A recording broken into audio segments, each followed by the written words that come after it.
Hello, I'm Sister Sheila, Medical Missionaries of Mary, and this week we are talking about the value of interconnectedness. Now, isn't that a big word?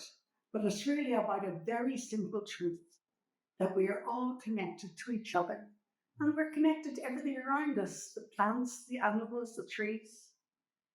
One of the best stories I have heard recently about interconnectedness doesn't come from this country at all. It comes from the country of Albania and from a town called Tirana. Now, for many years, Albania was under communist control, and life was a bit dull and a bit dreary, and the town reflected this. The buildings were grey and monotonous, and the people were downhearted and dispirited.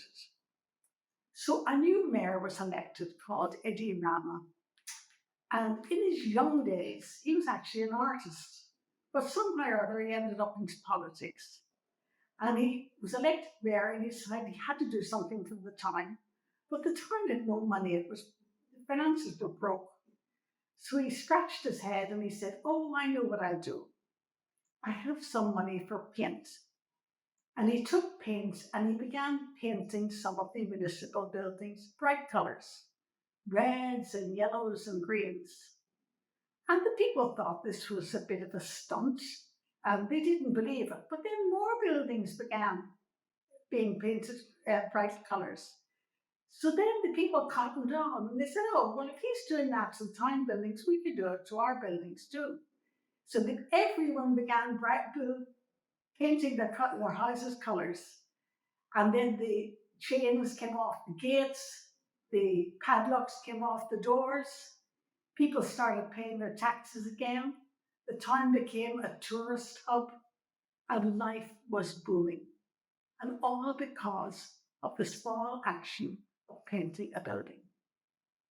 So don't underestimate the small changes that we can have in our world around us with very small actions, like picking up litter from the street.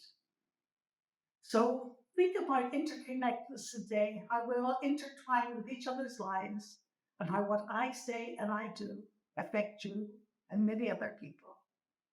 And you can read the reflection questions further down in this email, and we'll get another email to you by this time next week. Thank you.